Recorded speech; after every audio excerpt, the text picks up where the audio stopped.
So good morning, everyone. So we'll discuss some of the diseases of the pancreas today, and I hope you already have learned what is the anatomical structure of the pancreas. And as you can see, the pancreas is comprising of various lobules. Within these lobules, you can see glands. Yes. Okay. Can you mute your mics, please? And you can see all these smaller glands are comprising of cells which have dark eosinophilic cytoplasm. These are actually having zymogen granules who have basically enzymes which are stored there, which can be activated and which can be released. So this part is actually comprising of the exocrine part of the pancreas, which is the predominant part of the pancreas, almost about 80%. And in between, you can see some islands which are relatively pale. And these cells don't have those eosinophilic cytoplasm. Nuclei are more monomorphic. So these are islets of Langerhans cells. Okay.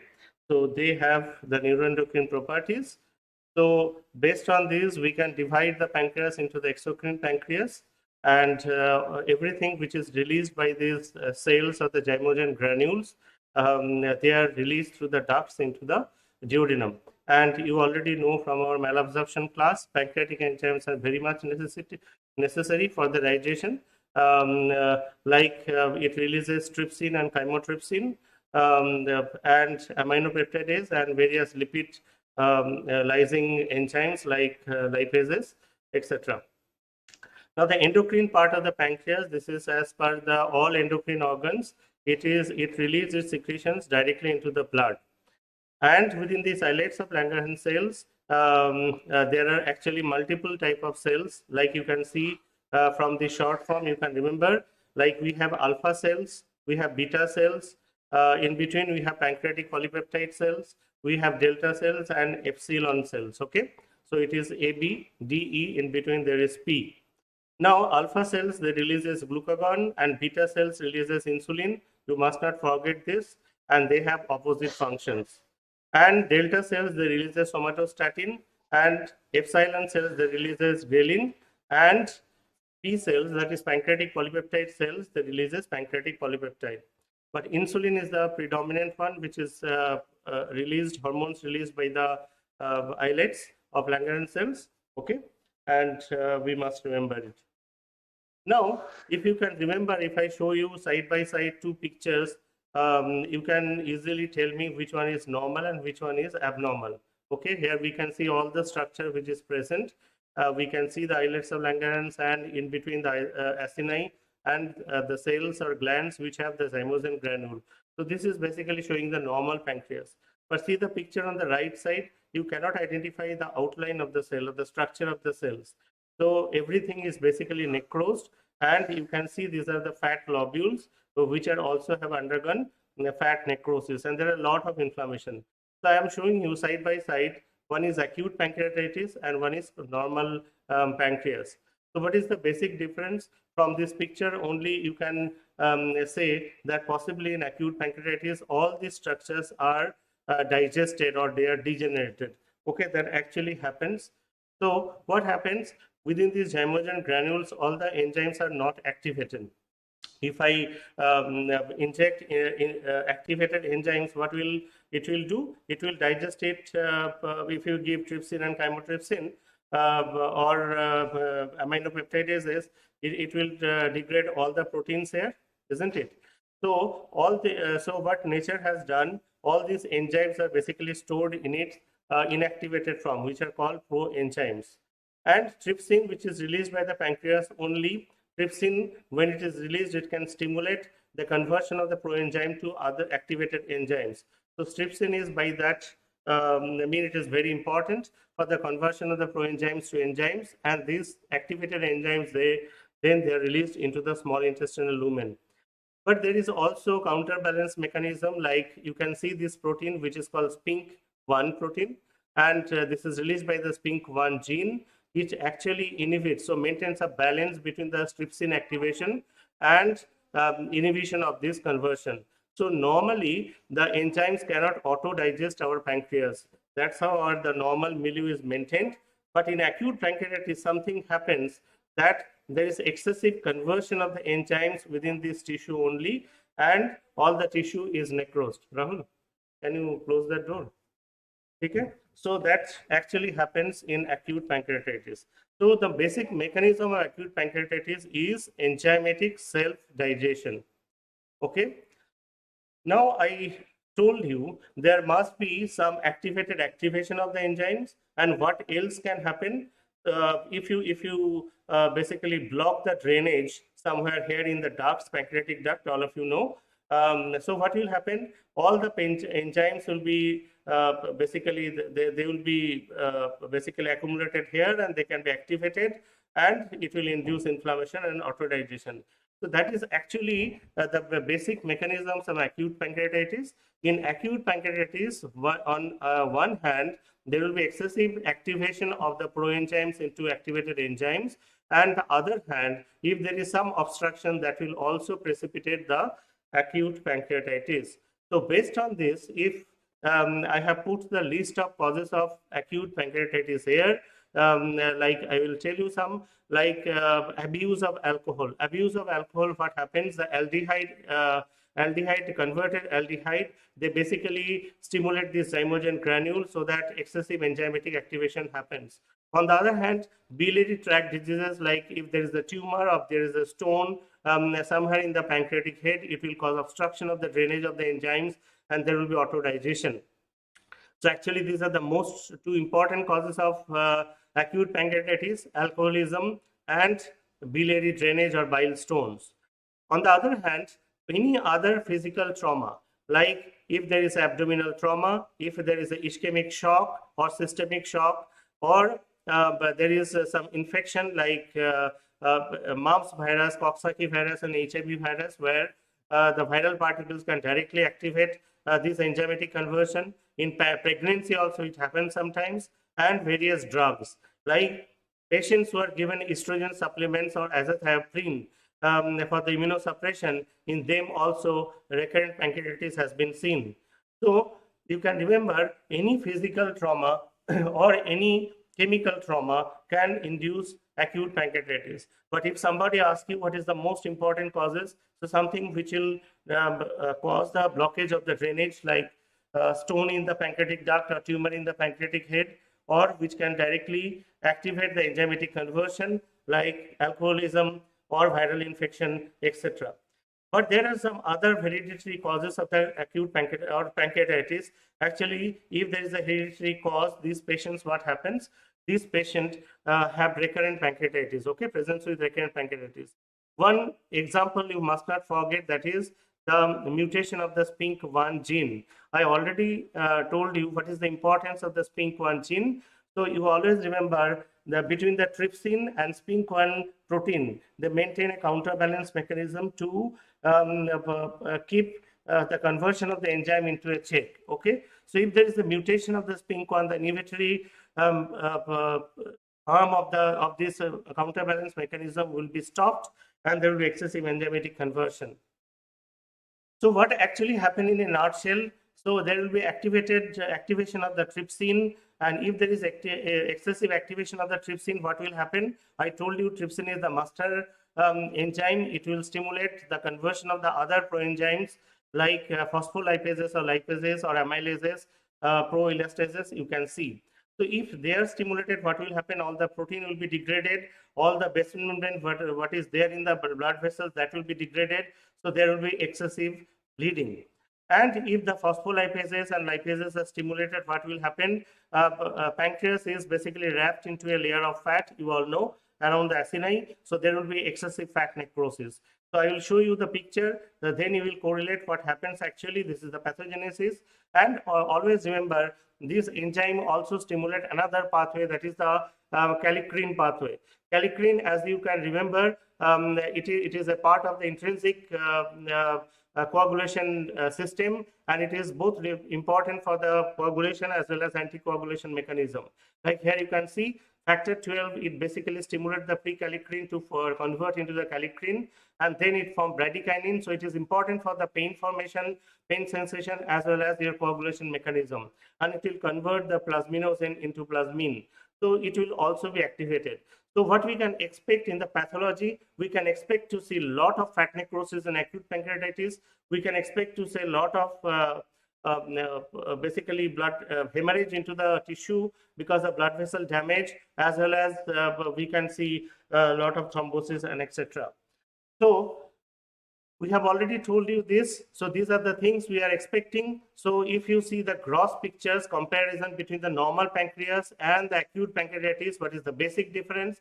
See, here you can clearly see the outline of the pancreatic acini, as well as you can identify the ducts clearly. These acini, those enzymes are directly released into the ducts. However, in acute pancreatitis, the whole organ is become very congested, and all these whitish yellow area, these are actually indicating fat necrosis. So this actually what happens, and the pancreas also become boggy because of hemorrhage and edema. So I will show you some of the other pictures, like you can see the extent of the acute hemorrhage in acute pancreatitis. Okay, here you cannot identify anything, not at all the acini and ducts. What you can see, this is basically a necrotic cake where there is extensive fat necrosis. And these are the histological pictures. You can see the outline of the acini, but nothing is basically preserved within the acini. All the glands or the zymogen granules containing cells, they have been necrosed. And see, I told you all these acini are wrapped in a layer of fat.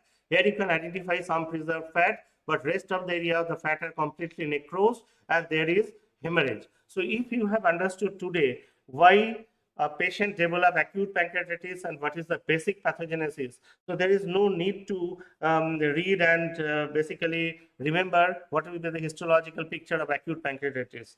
Okay, now I will show some. I have already shown this picture. You can see all these are fat necrosis. There are a lot of inflammation depending on if it is acute or chronic inflammation. Here we are seeing a lot of neutrophilic exudate. Okay, and we are not seeing those acini containing zymogen granules. And I have put in the inside the normal pancreas picture. This is another picture where you can identify again, these are all fat necrosis, the acini are completely gone. This is what we see in acute pancreatitis. So to reinforce or to tell you again, pancreatitis can be of different types. The acute pancreatitis we have already described, and it develops within 2 to 4 weeks of all these basically when this infection occurs and when ischemia occurs. Then if the patient have some genetic problem like SPINK1 gene, I have already told, the patient will develop these episodes very intermittently. That is called recurrent pancreatitis. And if this heals, the patient can develop chronic pancreatitis. I will show you. So I have already told this, and I will just again tell you some other causes of recurrent pancreatitis, not only the SPINK1 gene. I told you SPINK1, basically it codes for the serine protease inhibitor causal type 1. I told you this keep the conversion of the trypsin mediated the conversion of the proenzyme to enzyme. So if it is mutated, then there will be excessive conversion of the activated enzymes. Like other genes like CFTR. CFTR is basically cystic fibrosis transmembrane conductance regulator gene. If there is mutation of this gene, what happens? These patients, all the secretions, what is released, mucous secretions, they become very thick and sticky.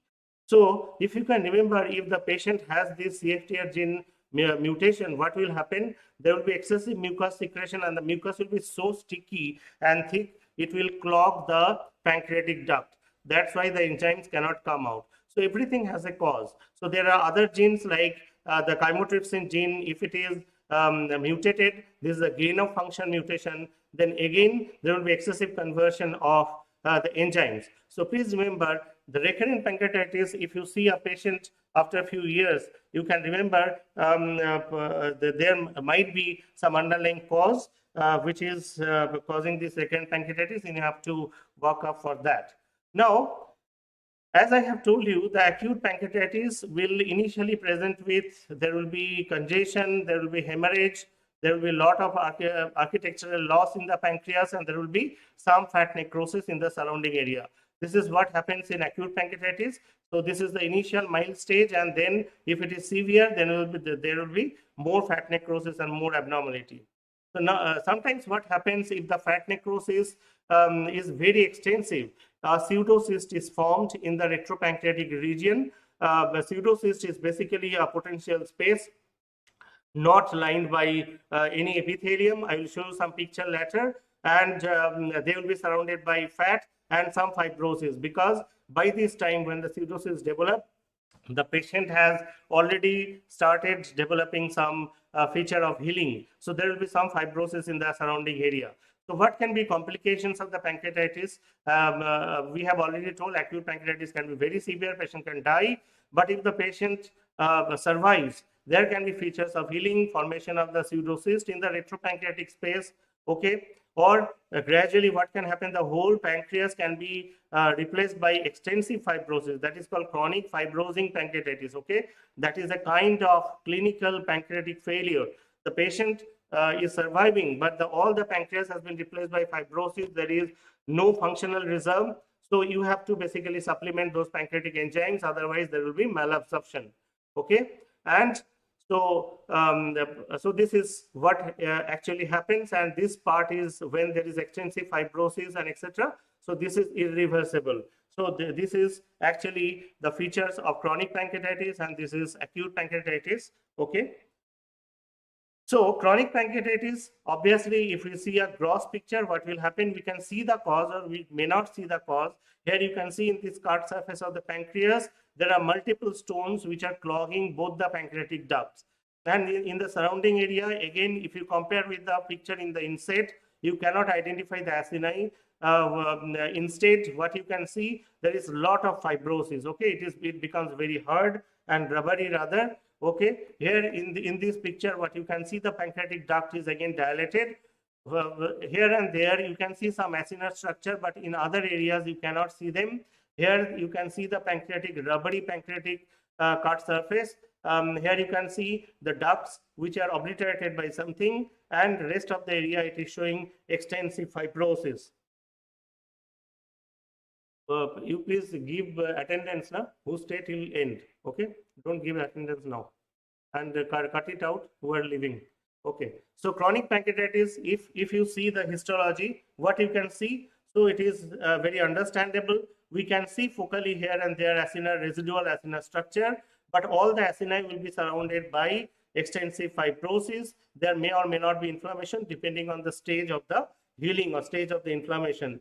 Here, what we can see, apart from the fibrosis in the acinar structures and surrounding the acinar area, the fibrosis is also present around the dilated ducts, and there are some inflammation. Okay, and here you can see extensive fibrosis. There are many histiocytes and lymphocytes, and what we can see, we cannot see those acini. So please remember, in chronic pancreatitis, what is actually lost is the exocrine pancreas, and what is left is basically the islets of Langerhans. Okay, you can see they are only left, like the orphan. Okay, but all the acini, they are lost. So that's why in chronic fibrosing pancreatitis, what we see is deficiency of the exocrine enzymes. Now, if we see some of the Indian data of pancreatitis, you will see the pancreatitis, acute and chronic, is very common in South India if you compare with the other Asian countries like in Japan.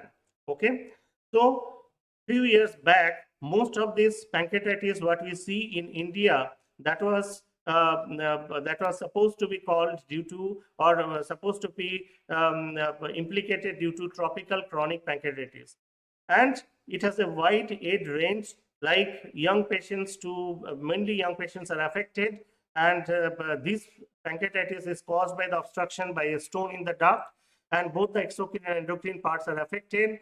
It has a dramatic course, and these patients develop malignancy on long run. Okay, this is called tropical chronic pancreatitis, and various herbs was also implicated due to this. But however, if you see the current data, the tropical chronic pancreatitis is thought to be only causing 4 to 5% of all the pancreatitis in India. So what else different types we see? We are seeing more and more, like in most of the 1/3 of the acute pancreatitis, what we see is due to autoimmune chronic pancreatitis. Now, autoimmune pancreatitis is usually, they affect the older patients. So if you see a patient develop for the first time episode of acute pancreatitis in the old age, maybe about 40 or 50 years of age, you have ruled out a stone and alcohol, then you have to think of autoimmune chronic pancreatitis. These patients can have some history of smoking, altered diet, and etc.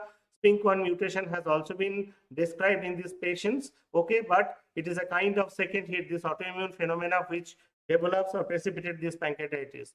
And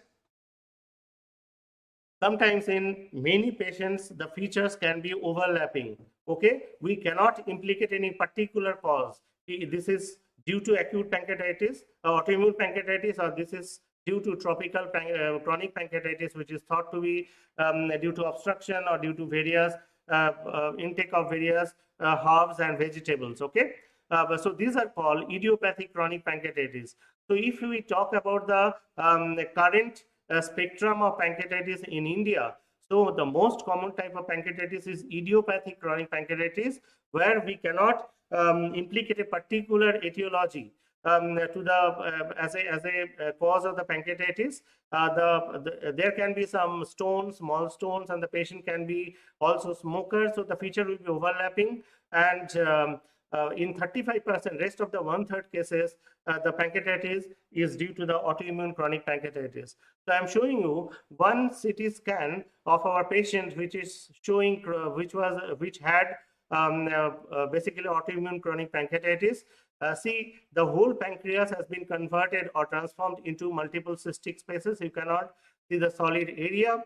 There was some calcification. These are the calcification, and see rest of the area is showing intermediate radiodense areas. These are actually areas of fibrosis.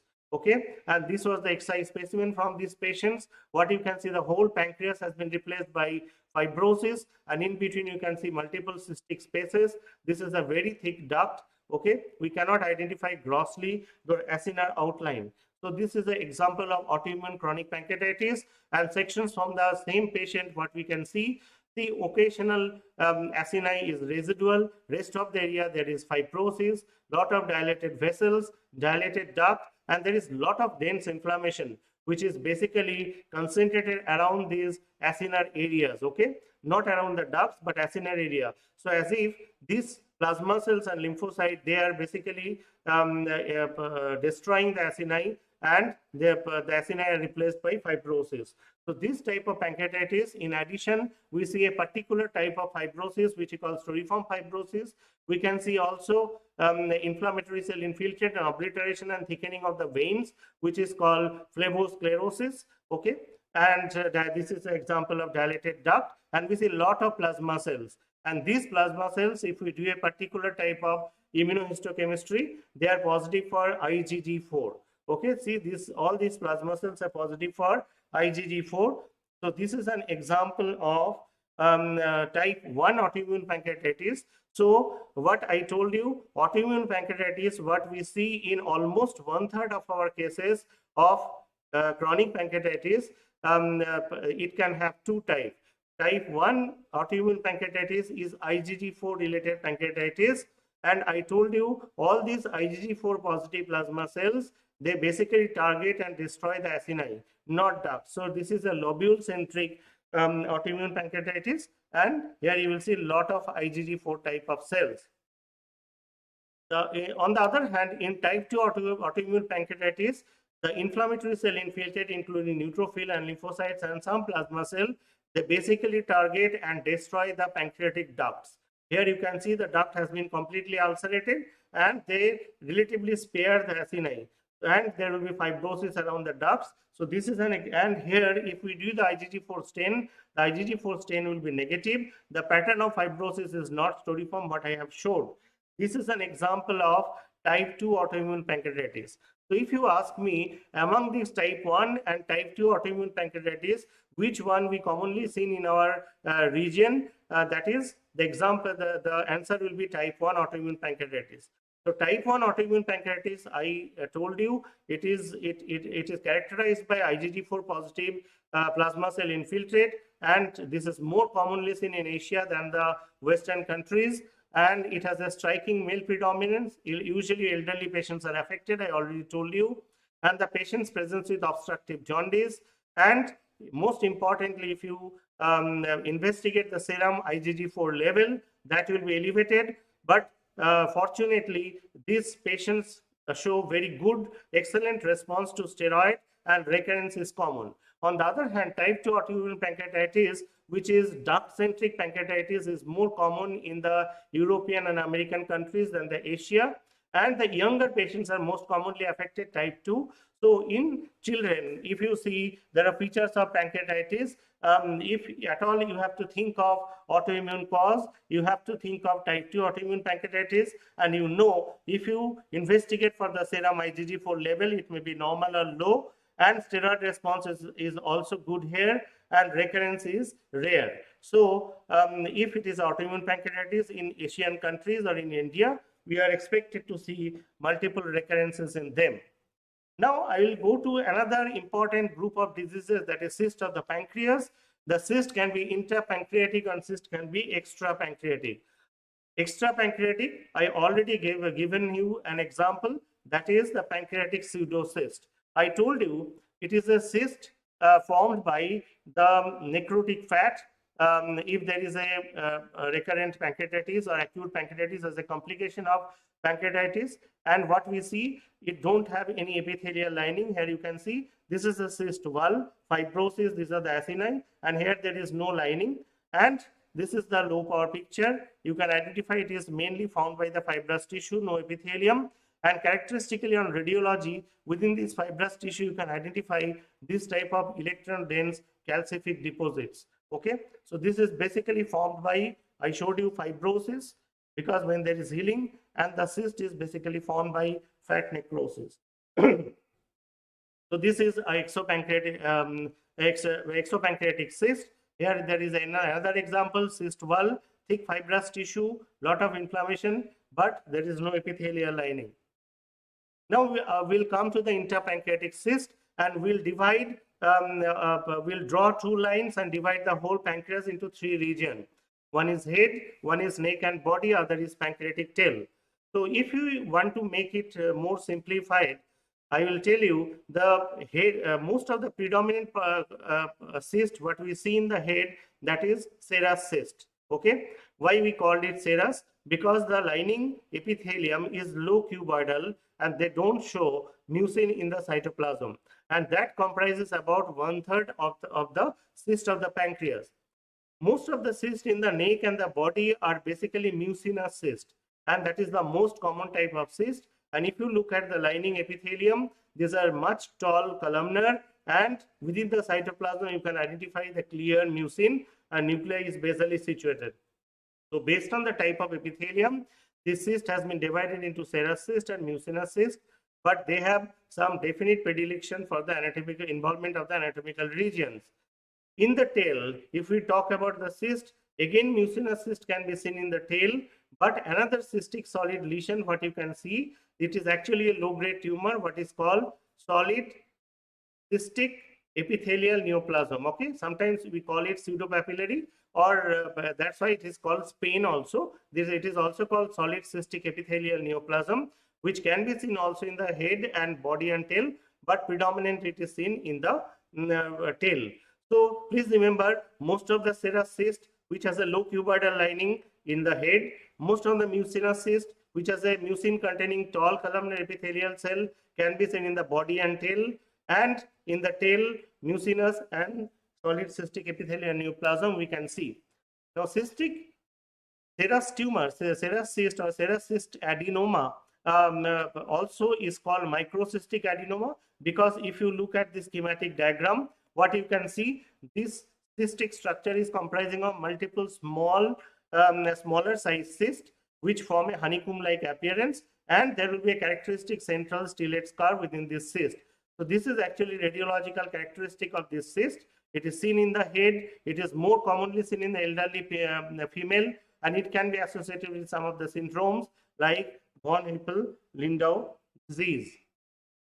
And for you to remember how you will remember the characteristic of the cyst, just remember this S for small. So serous cystadenoma comprising of multiple other smaller cysts.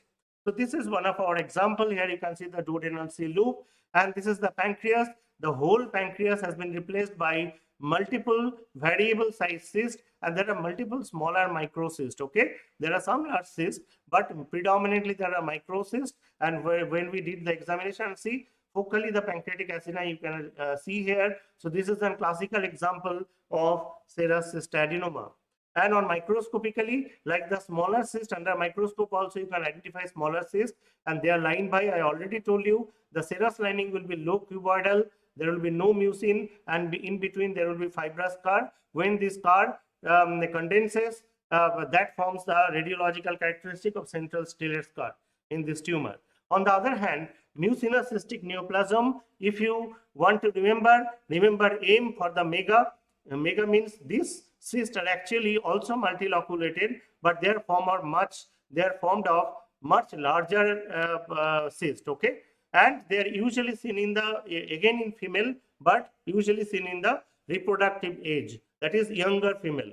And I told you the most common site is body and also in the tail, and this is usually unifocal. In the previous example of the serous cystadenoma, you saw the whole pancreas was involved. That was actually multifocal. Here you can see an example of serous cystadenoma. You can see the mucoid material in the card surface, that is the larger cyst, and in between also there are large cysts. There is no smaller microcyst. There are some hemorrhage in this example, but these are all example of mucinous cystadenoma. And I already told you the lining will be tall columnar, there will be mucin containing cells, and the nuclei will be basally situated. Okay, another characteristic what I did not tell you, just see what you can identify. There are two types of stroma. One stroma is very condensed, this layer which is just lying beneath the mucinous lining, and the other stroma which is much deeper, this is loose collagenized stroma. So this type of condensed immature type of stroma is called ovarian stroma. If we do androgen staining or progesterone receptor staining, they will also be positive, like what we exactly see in the ovarian stroma. And they are thought to be of embryonic origin, but we usually always see this type of ovarian stroma just below the mucinous lining in mucinous cystadenoma. So that is quite characteristic. So see again the lining and this condensed ovarian-like stroma. Sometimes, please remember, this mucinous cyst can be intraductal. That is, whatever cyst I was showing you, they were seen in the pancreatic parenchyma, not inside the duct. But I am showing you one example where this cystic mucinous neoplasm can be intraductal. Here you can see one dilated duct. Okay, here, if the duct is more than 1 centimeter diameter dilated, that is identified on radiology, then this intraductal papillary mucinous neoplasm is suspected. It is also called the IPMN. Here there is an example of IPMN, and I will show you how it looks like.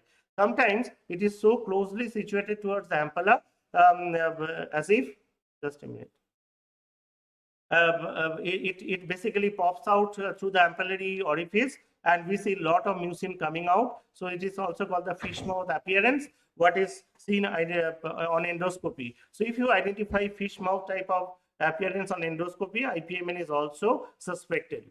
So here you can identify the whole duct is showing multiple papillary projections. The lining is exactly same what I showed you earlier, and here only difference is there is no ovarian-like stroma underneath. Okay, ये बीच-बीच में ये क्यों आ रहा है? ये एक window आ रहा है, इधर आइए. And just as I am showing you, थोड़ा वेट करिए, मैं दिखाता हूँ, बीच-बीच में आ रहा है. So as I have shown you one intraductal mucinous neoplasm, that is another intraductal tumor what you can see inside the pancreas, that is called ITPN. ITPN means intraductal tubulopapillary neoplasm.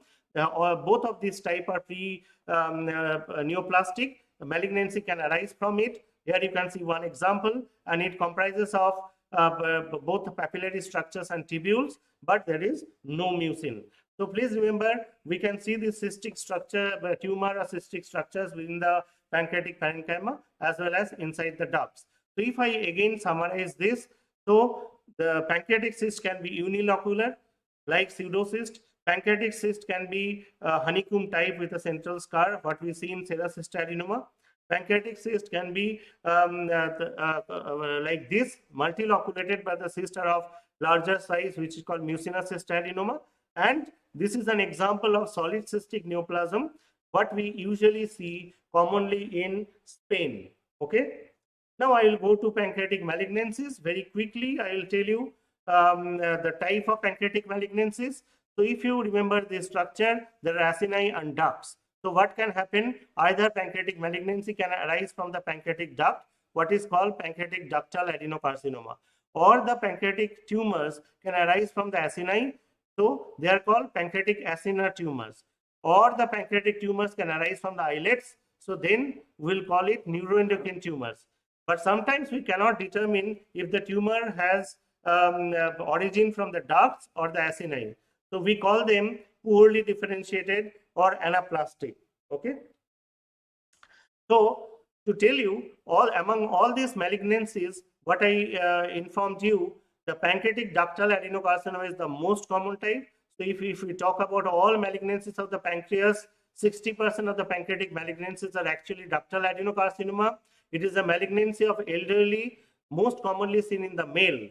Please remember, both the mucinous and serous cystadenomas are common in female, but if we talk about the invasive malignancies, pancreatic ductal adenocarcinoma is more common in male, and their predisposing conditions are chronic fibrosing pancreatitis. So chronic fibrosing pancreatitis identification and is bad because it can lead to pancreatic malignancy, and it develops in those patients who are smokers and take lot of fat-rich diet. Here you can see one gross image. You can see this is the duodenum. Whole the pancreatic head is basically fibrosed, and it is a very thick and firm tumor. And on microscopy, what you can identify, multiple dysplastic irregular glands, which are basically insinuating or infiltrating in between a desmoplastic stroma. So this is actually an adenocarcinoma, ductal adenocarcinoma of the pancreas. And please remember, if we see a tumor of the both pancreas and gallbladder origin, both of them basically stimulates a lot of desmoplastic stromal desmoplastic reaction. So if you see a gross specimen, it will be always very hard to fill because of presence of this type of extensive collagenized stroma. So this is one of the characteristic of these tumors. Here you can see different pictures of pancreatic ductal adenocarcinoma, atypical glands. This is the stromal reaction, very atypical glands situated back to back. And here within the duct, we can identify some precursor lesions.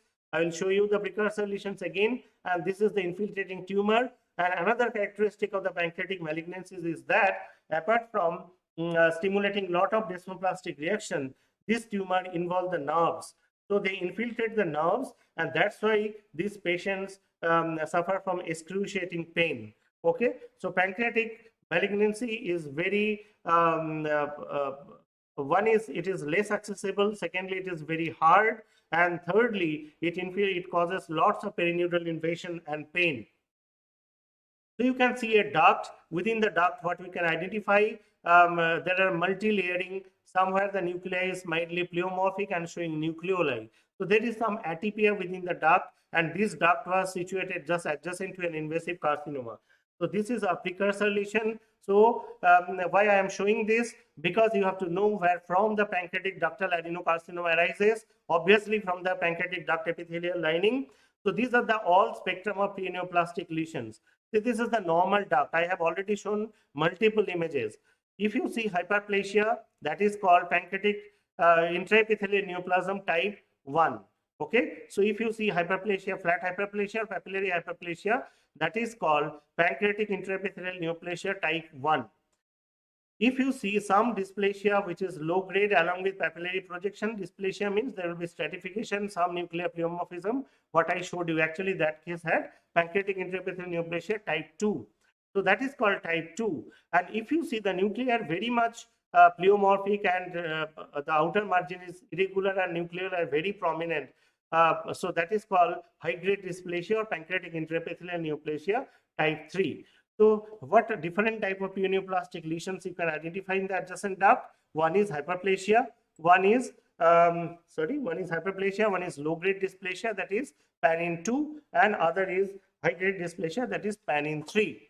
Now, other common carcinomas are, you can see along with adeno differentiation, some squamous differentiation also in the same tumor, that is called adenosquamous carcinoma. You can see medullary carcinoma. You can see mucin secreting adenocarcinoma. In the carcinoma, if you see lot of extracellular mucin, that is called mucinous adenocarcinoma. Or you can see no particular glandular differentiation, that is called poorly cohesive carcinoma. Also, you can ask me, we have seen multiple cysts, if they have malignant potential or not. Please remember the serous cyst, what we see predominantly in the elderly female and in the head. Serous cyst adenocarcinoma transformation is extremely rare. Okay, so if you see a serous cyst, it can be, you can tell the patient key, I will follow you up if the cyst is not too much bigger. Okay, so transformation into the malignancy from a serous cyst adenoma is extremely rare. But on the other hand, if we talk about the mucinous cystic neoplasm, formation of mucinous cyst adenocarcinoma is almost seen in half of the mucinous cyst adenomas. And if the patient develops mucinous cyst adenocarcinoma, see the overall survival, it is very poor. On the other hand, mucinous cyst Spain, it is a low-grade malignancy, and here the 5-year survival, I told you, it is very good. See, compare between the mucinous cyst adenocarcinoma, the survival is only 25%, 5-year. And Spain, as it is a low-grade malignant tumor, survival is 100%. If we talk about the pancreatic ductal adenocarcinoma, what I told you, that is the most common type of invasive carcinoma, 5-year survival rate 5 to 10%. So it is very poor. So overall, if somebody asks you, what is the overall prognosis in pancreatic carcinomas or malignancies, so you will tell it is extremely poor, 5-year survival rate. Here I am showing you an example of a tumor where you can see some glands, but in addition there is a lot of extracellular mucin. Okay, so if the tumor comprises more than 50% of the tumor area, show you this type of mucin, that tumor we called you mucinous adenocarcinoma. The criteria is same for also in the colon and other areas. Okay, and this has a very poor prognosis. Now, while I am telling you the various types of adenocarcinoma of the pancreas, also remember, if we talk about the duodenum ampulla, which is part of the pancreas and duodenum mixed, it is the most common site of adenocarcinoma in the whole small intestine. Isolated small intestinal adenocarcinoma is very rare. Most of the adenocarcinomas we see in the large bowel. But if we talk about the small intestine, ampulla is the most common site of adenocarcinoma. Now, this adenocarcinoma can be situated in the adjacent area to the ampulla, which can also involve the ampulla, that is called periampullary adenocarcinoma. Or the adenocarcinoma may particularly be situated inside the lumen of the ampulla, that is called intraampullary adenocarcinoma. Why I am saying you all this? Because you have to remember that this intraampullary adenocarcinoma can have extension from the pancreatic tumors.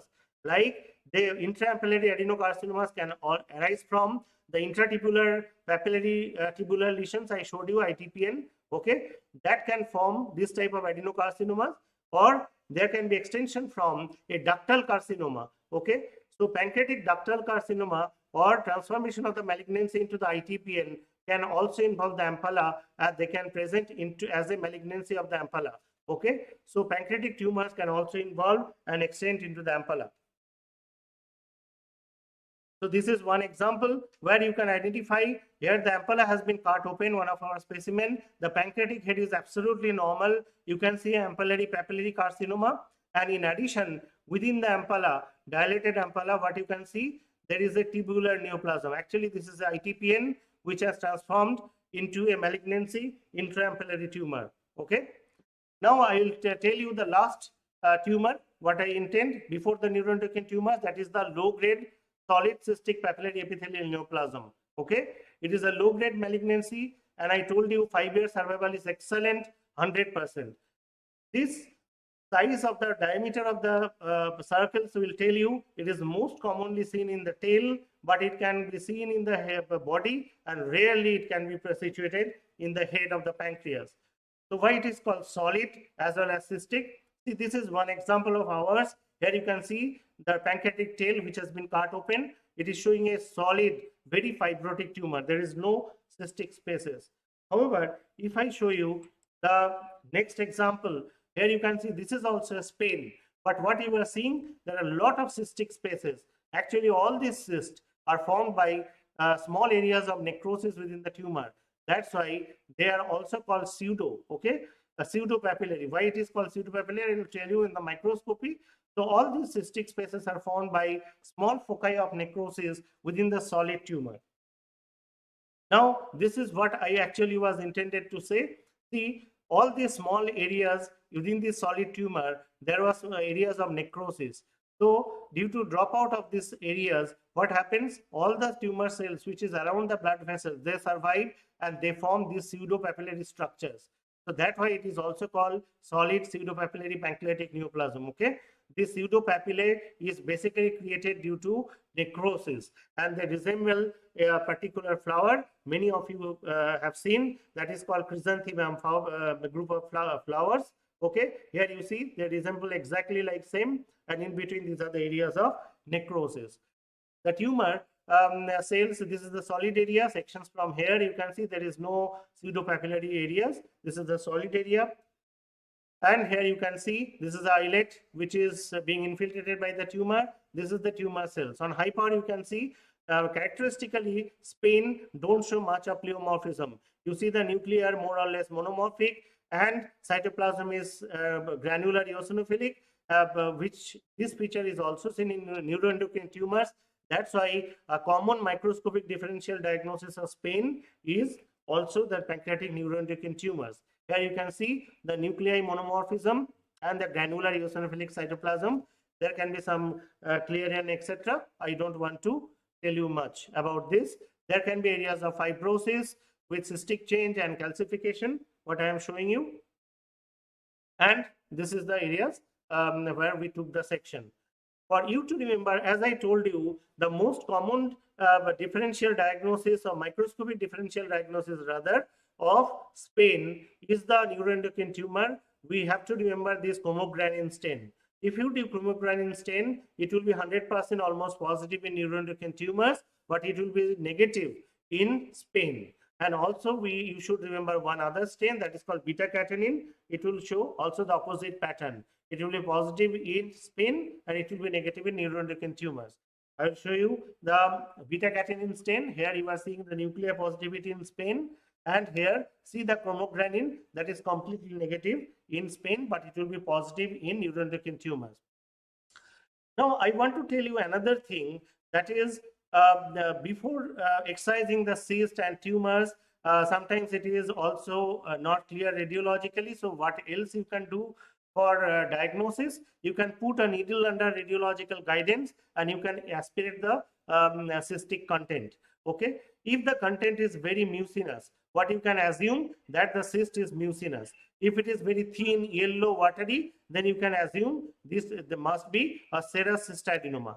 Sometimes you also can do some specific enzymatic assay like amylase assay. Okay, so amylase will be seen in which type of cyst among the serous, mucinous, IPMN and pseudocyst, pancreatic pseudocyst?